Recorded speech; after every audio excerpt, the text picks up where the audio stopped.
Hello, I want to talk to you about this week's readings, um, our second set of readings from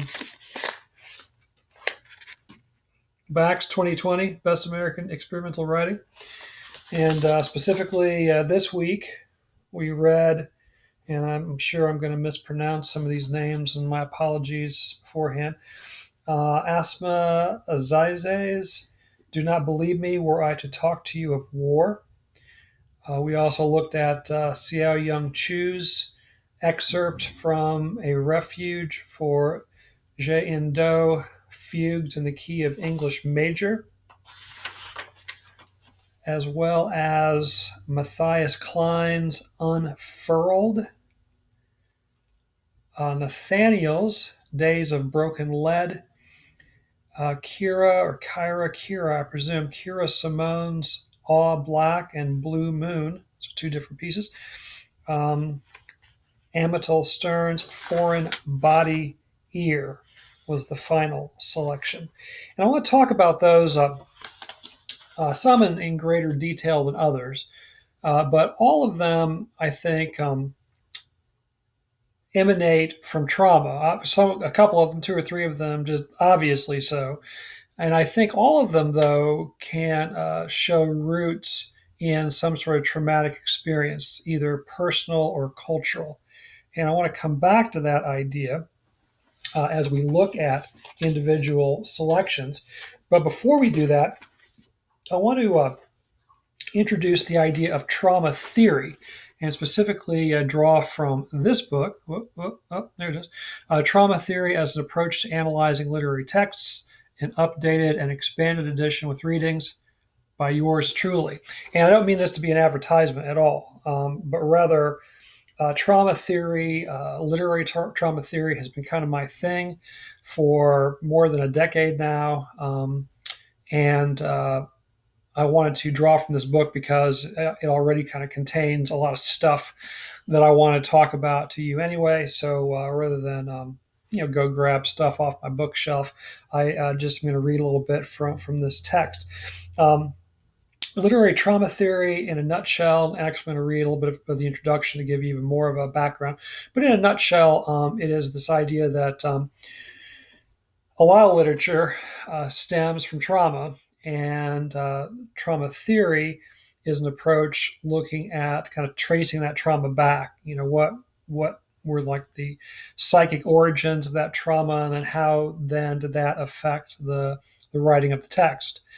And it's specifically talked about in the context of postmodernism, which is a literary movement that we associate with the latter half of the 20th century. One of the things I talk about in the book is that I don't think it's unique to the 20th century. We can go back and find examples of trauma writing, going back thousands of years. In the book, I talk in particular about the poem Beowulf, which was composed probably around 700 or so. We don't really know for sure in Anglo-Saxon England, and then kind of use that as a way of talking about this idea that trauma and cultural trauma and writing from a place of cultural trauma and personal trauma is not unique to the 20th century. But let me just kind of read, like I said, a few little passages here. They're hopefully more cogently worded than what I'm doing right now. But this is just from the introduction to the book. The original version of this book came out in 2016. I updated it, I guess, about a year ago. I kind of started that process, updated it, wrote a new introduction, added some readings at the end of the book, which is why it's subtitled an updated and expanded edition with readings. But this is the first couple of pages or so from the introduction, just to give you a little bit of a background on trauma theory. I write, since the publication of Trauma Theory as a Method for Understanding Literary Texts in 2016, the interest in an analytical approach based on trauma has only increased. If traffic at the book's webpage and emails and messages from scholars around the world offer anything like a reliable indication. However, the book has been difficult to acquire and therefore access by scholars and more casual readers has been severely limited. My hope is that this book's publication will help to remedy the situation. What is more, after the events of 2020 and the first weeks of 2021, this book came out in February of this past year, so I was writing up to the moment as I wrote this introduction. It would seem the sources of cultural trauma are only increasing. The COVID-19 pandemic, of course, the rise of Trumpism culminating in the attempted overthrow of the United States government, the uptick in nationalistic movements across the globe, the persistent assassinations of people of color, especially young black men at the hands of police, the ever more harrowing effects of climate change, and the dystopic impact of our web-connected world via social media. Sadly, the previous sentence represents only an abridged list of the potential sources of trauma. There is no doubt that these traumatic events will manifest themselves in the work of writers, poets, artists, and every sort of creative person for years and even decades to come. Literary trauma theory, as discussed here, seeks to recognize the characteristics of the traumatized psyche in, especially, works of fiction. As the book explains, my original interest was in the phenomenon of postmodernism as it seemed to ubiquitously emerge in the years following the Second World War. Therefore, I mainly focused on the work of writers in the second half of the 20th century, especially William H. Gass, who has since become my primary scholarly interest. In short, I theorized that the nuclear annihilation of Nagasaki and Hiroshima in 1945 as the work of the United States triggered mass post-traumatic stress among Americans whose psyches were divided by the relief of having achieved the bomb before their enemies and by the horror of having unleashed its terrible destructive force on the world, especially the civilian populations of two Japanese cities. Yet, while the literal destruction of the world was a new achievement, mid-20th century, the concept of whole world annihilation has been one of humankind's greatest fears seemingly forever. To bolster my argument that cultural trauma results in the type of literary production that came to be called postmodern, I looked to older texts that exhibit the telltale signs of postmodernism and an examination of the cultures that produced them to determine if they too were trauma cultures. In particular, I analyzed the Anglo-Saxon poem Beowulf, a study that resulted in another book, The Beowulf Poet and His Real Monsters, published in 2013. In the process, I discovered a rich vein. It appears valid that mass cultural trauma has a tendency to result in literary works with similar narrative characteristics, characteristics which in recent centuries we have labeled postmodern, traits such as nonlinear storytelling, repetition, intertextuality, and striving for specialized, even magical language, that is, narrative traits that mimic the struggles the traumatized face when trying to articulate the source of their trauma. Let me go back to that last sentence and think about it in the context of our recent readings. Traits of postmodern texts, nonlinear storytelling, repetition, intertextuality, and striving for specialized, even magical language. Let me go on just a bit more from this introduction and move on to some other things.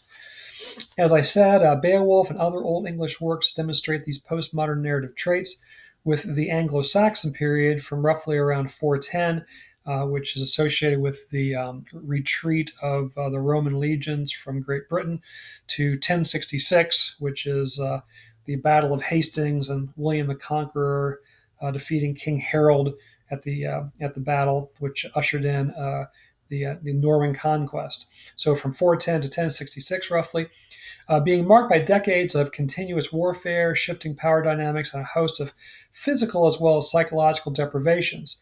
The works of Shakespeare have also become a fertile field for literary trauma theorists, as the bard was writing during a time of great religious upheaval, continual wars, or at least threat of war, fear of demonic forces. Remember that Shakespeare was writing really in the height of the witch hunts. You know, in the United States, we tend to think of the Salem witch trials, which were in 1692, but that was really the tail end of that phenomenon in Europe throughout the 1600s. The search for witches and putting witches on trial and burning them at the stake and all those horrific kinds of things were really going on during Shakespeare's life. Obviously, we think of Macbeth and the Weird Sisters, the three witches on the heath. Um, we think of Shakespeare as Elizabethan, but that was only the first part of his career. King James the First became king in 1603, and James the First was a well-known demonologist. He even wrote a book on the subject. He was an expert at identifying witches, identifying who was being possessed and harassed by witches, and so forth. So that was very much a part of Shakespeare's world, and that obviously would have been quite, traumatizing if you think that you are potentially surrounded by witches and demons and can be possessed at any moment, etc. Um, so the fear of demonic forces, attempted regicide, the killing of the king or queen, and reoccurring bouts of plague, to list a few sources of cultural trauma. Also, we think of James Joyce as a modernist writer, but his greatest works, Ulysses and Finnegans Wake, clearly demonstrate the narrative traits we have attached to postmodernism, and indeed, both are interbellum works published in 1922 and 1937, respectively, responding to the horrors of the First World War and to the inevitability of the Second, in addition to Joyce's own personal horrors, like the very real possibility of his going blind, combined with his beloved daughter, Lucia, slipping toward mental illness beginning around 1930 and eventually becoming institutionalized after her father's death in 1937. In 1934, she was given the diagnosis of schizophrenia. These are only a few examples. It seems that wherever there is cultural trauma, postmodern narrative techniques are likely to follow. This correlation may help us to understand the psychic origins of creativity, which was part of my original goal. Right, so that gives you a little bit of a background, I think, on what literary trauma theory is and what trauma texts tend to be. I want to draw just a little bit more, though, um, from from this book, and then turn, like I said, to our readings in particular. Um, the idea that postmodernism and postmodern literary characteristics um, are associated with the same sorts of communication that the traumatized tend to produce. That was not my concept. I definitely borrowed that from other trauma theorists, and in particular, a woman named Anne Whitehead. And so I want to read just a bit talking about her um, kind of contribution to my thesis and so forth. But I write, as a result of the trauma, points out Anne Whitehead, there are, quote, unsettling temporal structures and disturbing relations between the individual and the world. That is, the victim of trauma is unable to perceive time and space normally. And as Bessel A. van der Kolk and Anno van der Hart explain, the impediment to processing time and space perceptions normally are not limited to the traumatic event itself, if indeed there was a specific and singular event, but rather affect non-traumatic events as well, until such time that the PTSD can be effectively treated. So, again, when someone has been traumatized, uh, their inability to really process the event very, very easily, very clearly, is not just contained to that event or limited to that event. It really affects their ability to process the world in general. And so everything they tend to sort of think about post trauma can be colored by the traumatic event and the way their brain is kind of perceiving the world from that point onward. Um, Going on just a bit further here, Whitehead says that traumatic crisis extends beyond the individual to affect the ways in which historical experience can be accessed at a cultural level. Ronald Gronowski is among critics who have studied the close ties between the traumatic events of the Second World War and the literature that emerged in its aftermath. with Gronowski coining the term the trauma novel to refer to the work of writers like Kurt Vonnegut Jr. and Thomas Pynchon. Moreover, Laura DePreet explains that, quote, all of these writers tackle the issue of trauma by depicting imagined collective disasters that only indirectly relate to real historical or personal traumas. Indeed, the emergence of postmodernism, I'm back in my own voice now, the emergence of postmodernism seems a direct reflection of cultural post-traumatic stress disorder.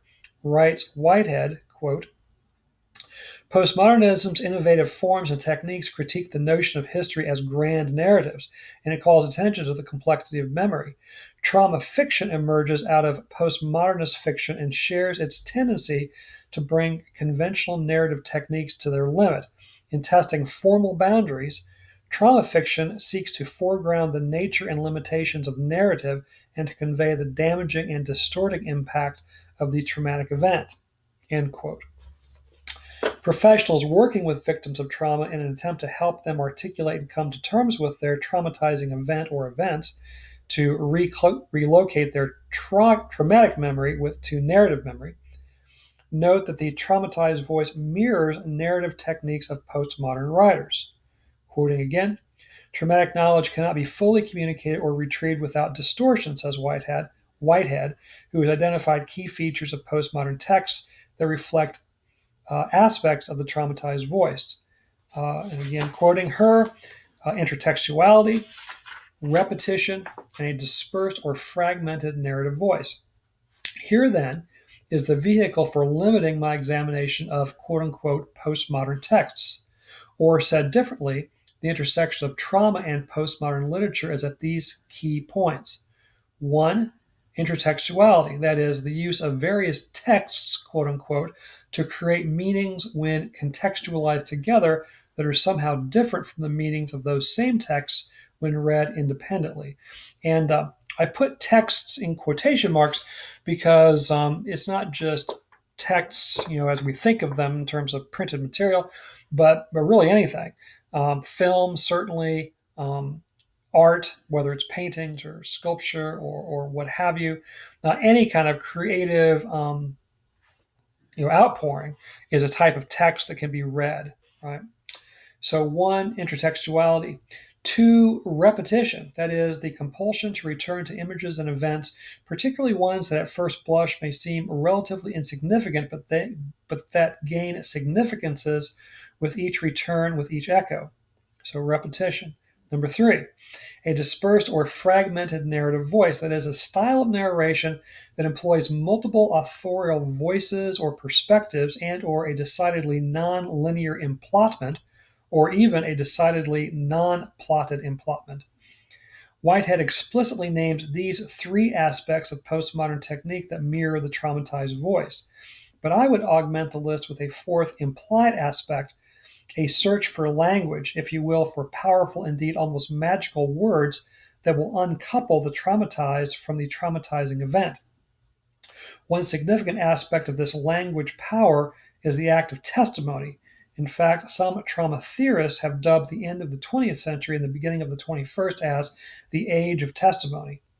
Shoshona Fellman writes, it has been suggested that testimony is the literary or discursive mode par excellence of our times, and that our era can precisely be defined as the age of testimony. She goes on to compare writing about trauma in a testimonial mode as akin to psychoanalysis, in which patients confide to their therapist. And so just kind of extending that last idea, so postmodern texts, trauma texts, whatever you want to call them, because of the fact they're nonlinear, they use language which may be strange, maybe recontextualized, maybe made up by the author, and the fact that the plot oftentimes is hard to discern if it even has a plot in a sort of traditional sense, makes that kind of writing difficult to read. And so, in essence, the reader is put in the position of sort of the psychoanalyst who will, over the course of weeks or months or whatever, listen to the traumatized kind of retell their story, maybe in bits and pieces, maybe dissociatively, so not directly talking about what happened. And the psychoanalyst's job is to sort of piece it all back together and kind of make sense of it. And in essence, that's what readers of these kind of texts are trying to do themselves.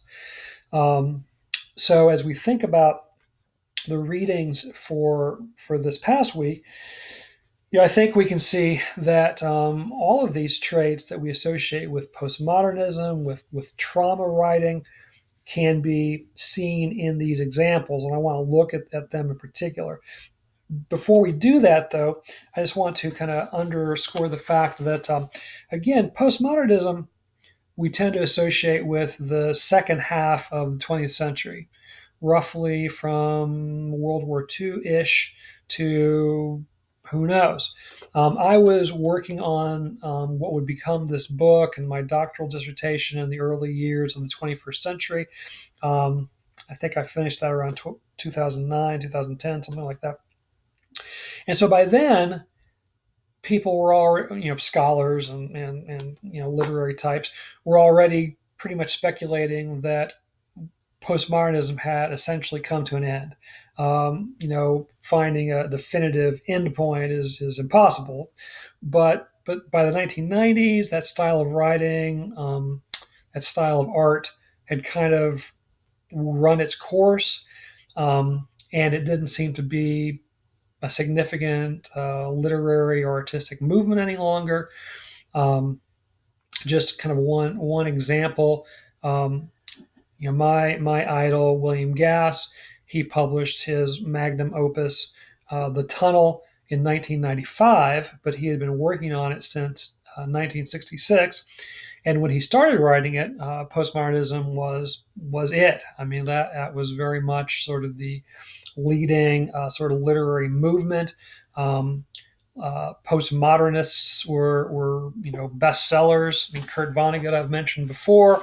Thomas Pynchon had a global fan base for his postmodern writings. John Barth, Don DeLillo.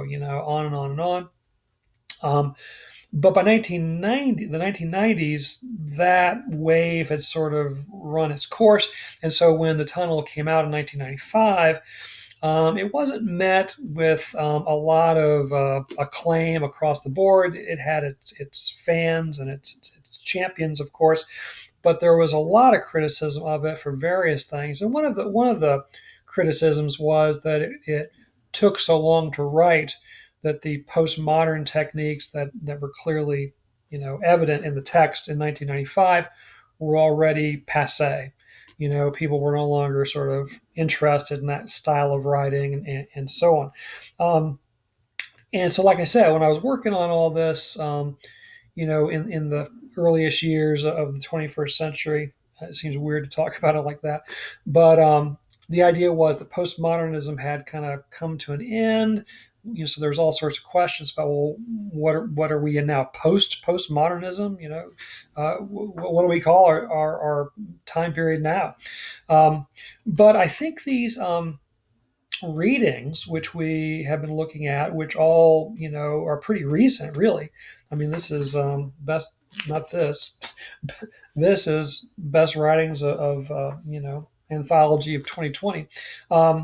Suggests that it really never went away. And it's possible that there was a bit of a lull maybe in the 1990s, but I think it's alive and well, unfortunately, because the 21st century has been so traumatizing in so many ways. I mean, the 1990s, obviously you could find examples of horrific things happening, but by and large, the 1990s were fairly good. I mean, it was kind of a boom time economically in the United States. This was really the beginning of the sort of explosion of the tech industry, Silicon Valley, and so forth. So, Bill Clinton was president, and he ended his presidency with a surplus. Now we're trillions of dollars in debt, but when Clinton left the office in the 1990s, we had a surplus of money in the federal budget. It's hard to imagine now, but it was true.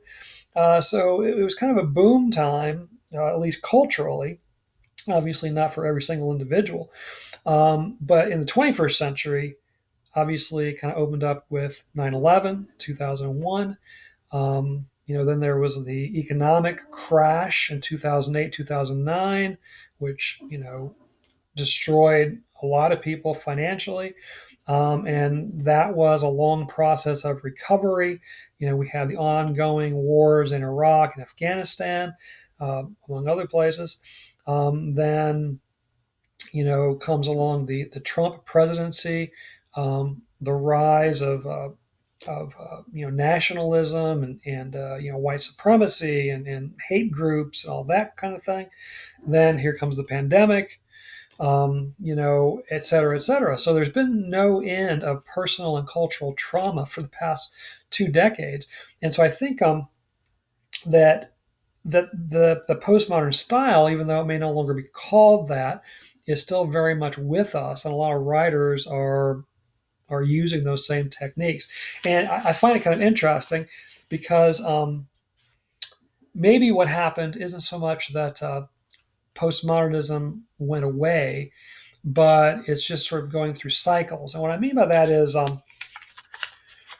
postmodernism as a writing style, as a literary movement, didn't begin on the bestsellers list. It started with little magazines, and then the popularity of some of the writers grew, and then now it seems to have ebbed back. So, just very, very briefly, this is from a later chapter in my book titled 20th Century Postmodern Literature. And I'll just read, 2 or 3 paragraphs and then move on. But it says, in a writers' symposium on postmodern literature held at Brown University in 1989, Robert Coover, in his welcoming remarks, gave the impression that the writing style which became known as postmodernism sprang up in the 1950s and 60s almost by sheer coincidence. Among the symposium participants were Leslie Fiedler, John Hawkes, Stanley Elkin, William Gass, Donald Barthelme, and William Gaddis. Coover noted that other writers who certainly would have fit in but were not in attendance included John Barth, Thomas Pynchon, Angela Carter, Italo Calvino, and Gunter Grass. Coover said, this group sought out some form, some means by which to express what seemed to them new realities, end quote. However, Coover goes on to suggest a remarkably thin theory as to why so many writers, all working in relative isolation, began constructing narrative in uncannily similar styles. Quoting Brown from his opening remarks in 1989. We felt we were all alone, he says. No one was reading us, nor was anyone writing remotely like the sort of writing we were doing until, in the little magazines, that is, the little literary magazines, we began slowly to discover one another. Few of us knew one another at the time we began writing. There was a uniform feeling among writers at that time that something had to change, something had to break, some structure had to go, and that was, I think, what most united us, end quote. So the postmodern writers first started publishing in these small literary magazines, which were kind of university-based for the most part. Then they were able, some of them at least, were able to establish, if not sort of bestseller status, at least kind of cult status with big followings. They won lots of literary awards, and rode this wave of popularity as postmodernists, throughout the end of the 20th century. But then, like I said, by the 1990s, that wave had crested, has started to subside. People were no longer really interested in buying those kinds of books. I mean, there's all sorts of market forces at work in the publishing industry, too. I mean, it's obviously a very complex kind of thing. But I think what's happened is that postmodernism never really stopped or went away. It just sort of maybe retreated back into these little magazines. So in these readings that we did for last week in particular, but really throughout the book, if you look in the acknowledgments pages at the end of the anthology, yeah, there are some big name publications. There are some well known and sort of venerable literary magazines that have a really good reputation, but a lot of the pieces are appearing in pretty avant garde, obscure, maybe online for the most part, journals. And so again, the style of writing never really stopped. It just sort of, it was sort of off stage in terms of popularity. There was a few decades where it was sort of in the spotlight, and then it sort of went off stage again, and back into the darkened wings of literary publication. And so here we have it. But again, just looking in particular at these pieces, I don't know that I want to spend a lot more time, because I think the points I'm making here are pretty obvious. But if we look at the various pieces, I think we see that that a lot of these techniques that we associate with postmodernism are very much being employed. We look at examples of nonlinear plotting, right, where things take place not in consecutive, time order, but the narratives kind of jump all over the place, to the past, maybe to the future, to the present, that kind of thing. We certainly see this idea of intertextuality. Most of you said that Seo Young Chu's piece, A Refuge for Jean Do, Fugues in the Key of English Major. Most of you said that was your favorite piece in terms of the most compelling. Others, had other things that were their favorite, which is, again, great. It just kind of shows the subjectivity of readers and how different things will appeal to different people, etc. But the Chu piece definitely, has all these postmodern characteristics, in an obvious kind of way. And I don't mean that belittlingly. It's just very much here on the page. Again, non-linear narration, the idea of intertextuality. I mean, she gives us phone conversations that she has. She puts in poetry that she has written. She puts in excerpts from the Stanford report. She gives a synopsis of James Comey's description of his meeting with Donald Trump in 2017. She gives the bullet answers to the form she had to fill out. She quotes Donald Trump's Access Hollywood, statement about his, being allowed or not being stopped from, doing whatever he wanted to women because he was a celebrity and those kinds of things. She puts in this stuff about sonnets and about blazoning, which seemed to be maybe culled in part from her lectures as an educator. So anyway, we've got clearly this intertextual kind of thing going on. And her discussion of things like blazoning and being a blazonot, is a sort of made up word that blazonot is. And so, again, you got this idea of kind of searching for just the right language to try to express what you're feeling, because maybe the standard vocabulary just doesn't quite do it. So you've got to find special words and so on. So very much, demonstrating all these elements of the postmodern voice, which again parallels the traumatized voice. Someone who has experienced trauma, as they're trying to recount their narrative, what happened to them. It doesn't come out in a sort of linear kind of way. It's very broken up. It may be very inaccurate because the brain masks certain aspects of the experience, and so maybe it's kind of confused with other things that have happened, or just sort of made up in part, or whatever it might be.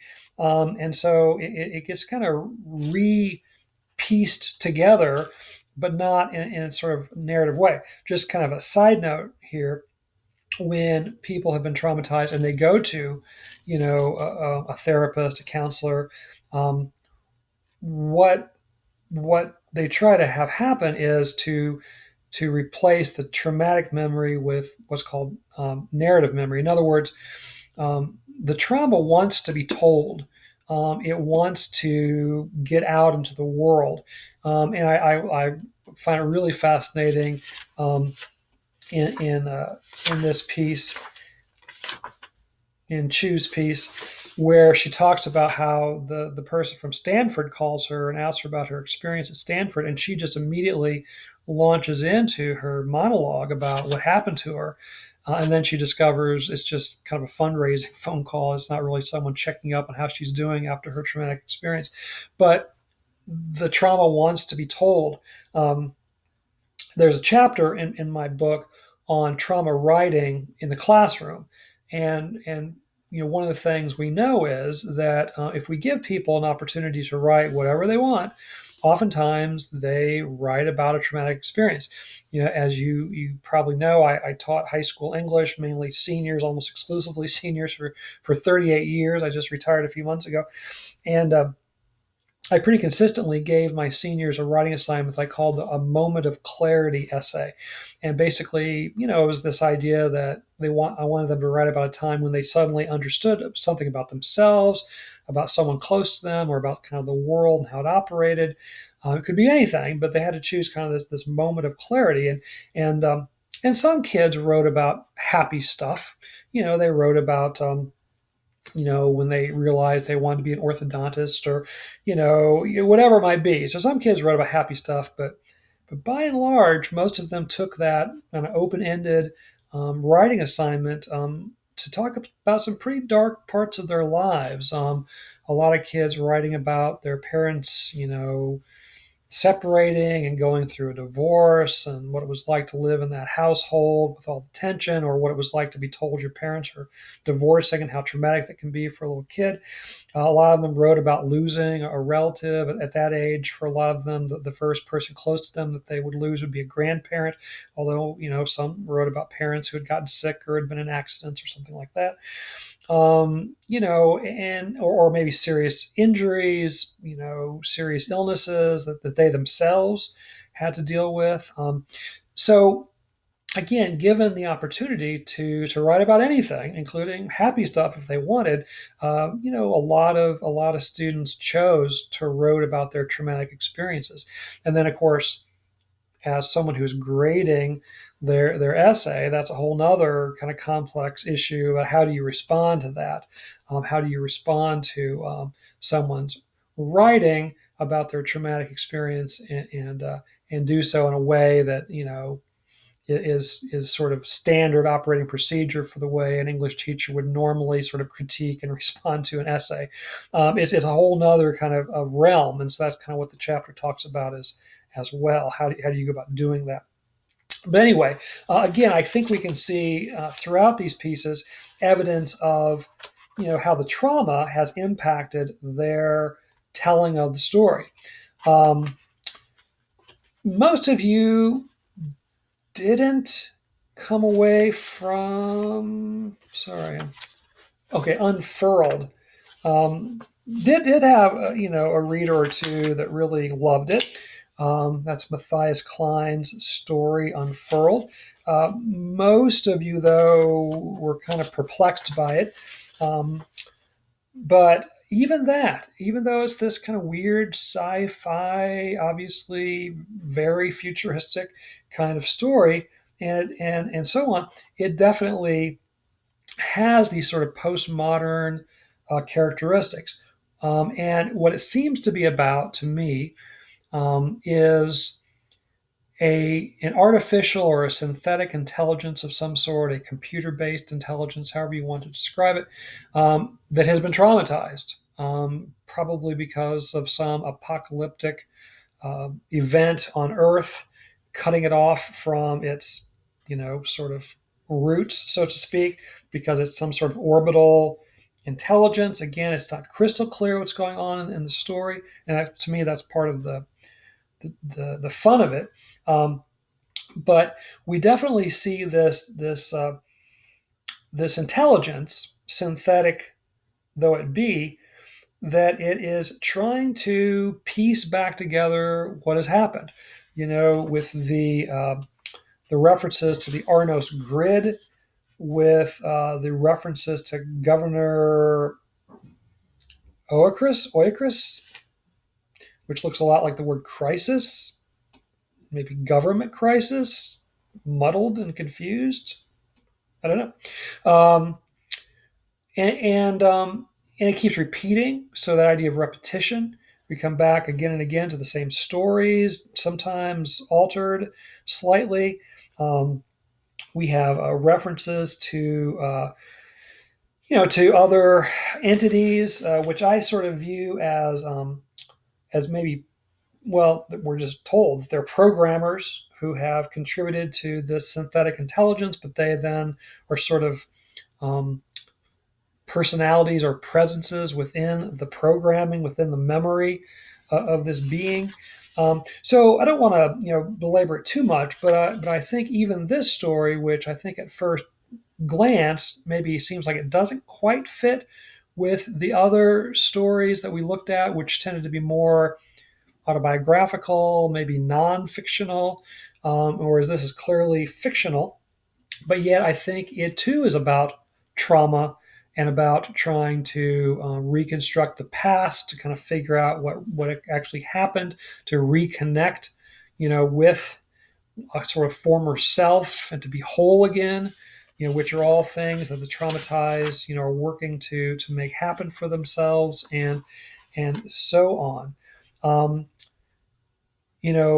Foreign body ear, Amatil Stern, with the epigram from David Lynch, and then references back again to Blue Velvet, recounting about her life in Jerusalem, and then this ear infection, talking about holes to remember, holes I can control. So this idea of this sort of gaping hole, not just in her ear, but sort of in her life, right? And trying to kind of fill that or figure out a way to fill that. So anyway, just all kinds of really, really interesting things happening in these stories. And I think, again, they're evidence that postmodernism, at least as the characteristics of its style, are still very much alive and well in the world. But they've kind of gone underground again. They are being published by smaller journals, maybe independent presses, and that kind of thing. But I would encourage you to think about this kind of writing, bringing together different kinds of elements, some fictional, some non-fictional, diary entries, poetry, journalism, whatever it might be, and kind of mixing and matching them together in our online discussions. I brought up the idea of found poetry and found texts in general. This idea of kind of just paying attention to the world around you, or to whatever it might be, and extracting words, phrases, whatever it might be, and then sort of re-synthesizing them into your own creative output. It can take lots and lots of different forms. As we kind of discussed on the website, etc. A really interesting example, which I just want to share with you briefly, even though this video has already gone on a while. As some of you know, or maybe all of you know, I've been working for a while now on Joyce's Finnegans Wake, which is a very, very difficult text to even read on kind of a literal basis. It's made from a language that Joyce essentially made up himself, which came to be known as Wake-ese, hybrid words, from multiple languages kind of stuck together, etc. And so that obviously is one of those, postmodern techniques that didn't develop until after Joyce was gone. So clearly, it's not limited to the end of the second half of the 20th century. It's nonlinear, to be sure. It's bouncing back and forth, in some kind of timeline, although the timeline itself is hard to sort of distinguish at times. But one of the really interesting features is that there's all this found stuff in it. Joyce, his sort of modus operandi as a writer was to be constantly taking notes. When he would be reading stuff, whether it was specifically research for something he was working on, or whether it was just sort of for his own intellectual enjoyment, or whatever it might be, when he came across a phrase or an idea that he particularly liked, he'd jot it down in a notebook. When he was out walking the streets of Paris or Zurich or wherever he might be, if he overheard part of a conversation that really struck his fancy, he would stop and write it down. Just on and on and on. And then he would, oftentimes work these bits of whatever into his novels and so on. Ulysses certainly shows signs of this, but Finnegans Wake definitely does. One of my favorite examples is, Finnegans Wake took 17 years for Joyce to write, and much of it, nearly all of it, in fact, was published serially in little magazines throughout those years. There were some kind of boutique book editions that came out as well of excerpts of the work, but most of it came out in these serial editions, and it was very, it was the ultimate in avant-garde, even in a world that was sort of, gaga with avant-garde writing and everything else. And so consequently, there was a lot of debates about, he had his supporters, he had people who were very critical of what he was trying to do, et cetera.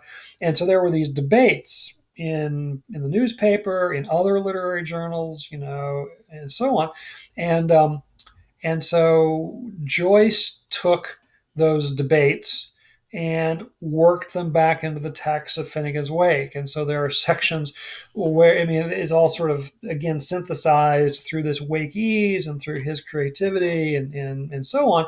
But clearly there are, sections where people who are debating, in favor of or against what Joyce is trying to do are synthesized into the text. So it's basically, a debate about the text within the text of the novel itself, as it ultimately was published, and so on.